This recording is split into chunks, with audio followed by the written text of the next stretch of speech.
So one of the most talked about measure that is used to measure income inequality is called the Lorenz curve, and this is based on the income distribution table that we talked about in the last slide, and this is named after Max Lorenz, the statistician who first developed the technique. And this is how the graph looks like. In this graph, the horizontal axis represents the cumulative percentage of household lined up from left to right in order of increasing income, and the vertical axis measures the cumulative percentage of all income received by different groups of household from lowest 20% to lowest 40% to lowest 60%, so on and so forth. And one thing to note about Lorenz curve is that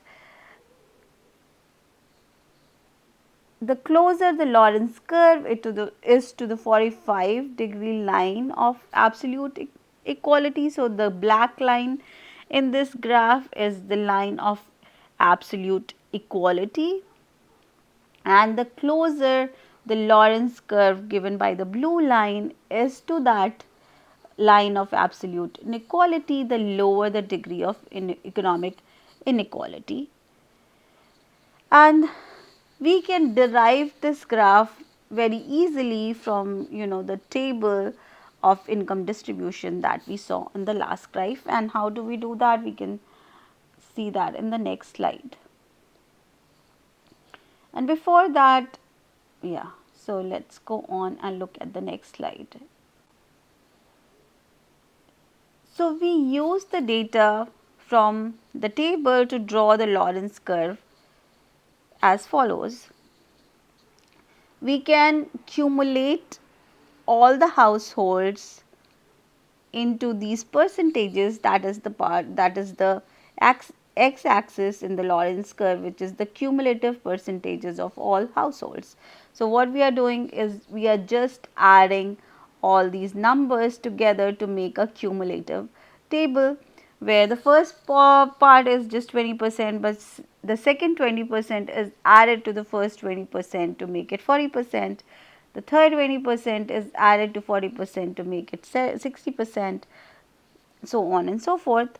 Similarly, we are also creating a cumulative share of income for to be plotted on the y-axis on the Lorenz curve.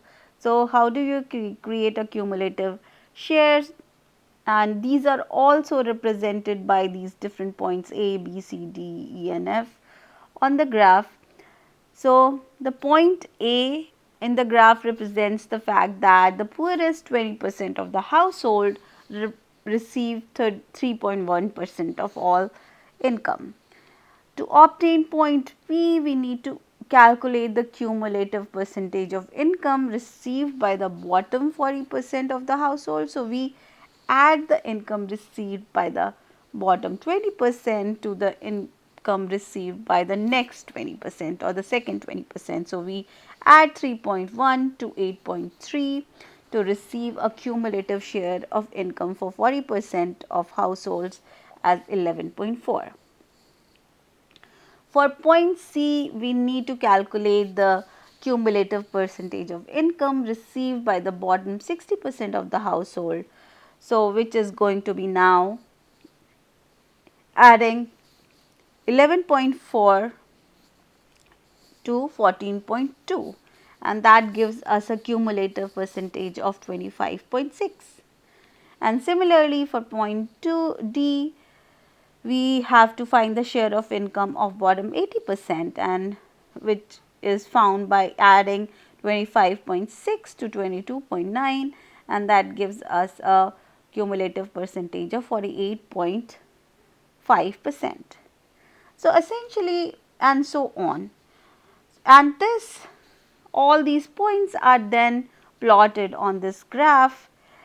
The Lorenz curve essentially provides information about the degree of income inequality in a country, And as I said before, the 45-degree line or the black line represents the situation of absolute equality, and we can see that why.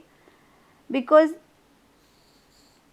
if every household had exactly the same income, then for example, the bottom 40% of the household should receive 40% of the income, and that is represented by point G on the black line, right. So, bottom 40% of the household receive 40% of the income, and that is the example of an absolute equality, right.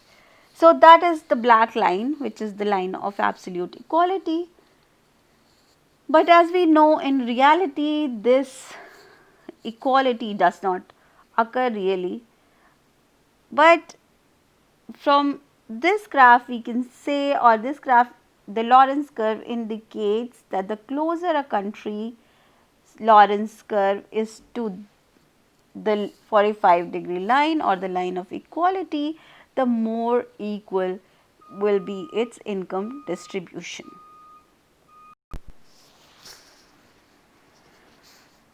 So, the Lorenz curve for different countries can be seen in this graph, which has Lorenz curves for 4 countries: Sweden, which is the blue dotted line; South Africa, it's the gray solid line; India is the black dotted line; and United States is the blue line.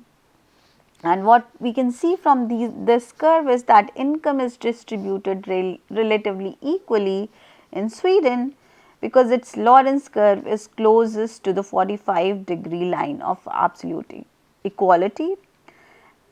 And who is the farthest? Right. So, think about it for a moment.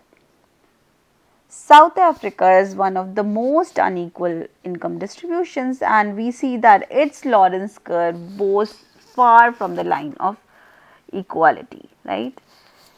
For India, we see that the lower portion of India's Lorenz curve is similar to Sweden, but the upper portion is similar to the US, and we can conclude that income inequality in India is more unequal than Sweden, but more equal than in United States, and United States itself is lying below both Sweden and India almost, but above South Africa. So, the income inequality in United States is not as bad as South Africa, but it is worse than both Sweden and in India. So, Lorenz curve in this regard can be very useful in giving us a picture about income inequality and making a comparison about income inequality across countries as well. There is one more measure of income inequality which derives from the Lorenz curve, and this is a numerical measure of inequality that is known as Gini ratio or Gini coefficient, and this is defined as the ratio of the area between the Lorenz curve and the diagonal line of equality to the total area under the diagonal line, and it is also given by this mathematically, where A is the blue area, which is the Lorenz curve area between the Lorenz curve and the diagonal line of inequality, and B is the area which is the gray area below that Lorenz curve. So, the Gini ratio varies from 0, which represents absolute equality, because why? Because in this case area A would be equal to 0, and as the Lorenz curve overlaps with the line of absolute equality, we know that closer the Lorenz curve gets to the line of absolute equality, the more equal a country is. So, Gini coefficient is 0 when there is absolute equality, and 1 if there is absolute inequality, because in that case area B would be equal to 0, and that would make this Gini coefficient 1, right. So, some things that to note about Gini coefficient is that there is really no consensus around the measure of income to be used to find Gini coefficient and Lorentz curve. So, Gini coefficient can vary considerably depending on what is counted as income, whether it is before tax income, after tax income, whether the income includes the social welfare payments or does not include social welfare payments. So, there are all these controversies, but US Census of Bureau does give a calculation about Gini coefficients for US, and uh, according to the US Census Bureau, the Gini ratio for US household income in 2006 was 0.481. And with this, we kind of come to a more, broad question that we started this course with. So, is it really about inequality? Is inequality bad in itself?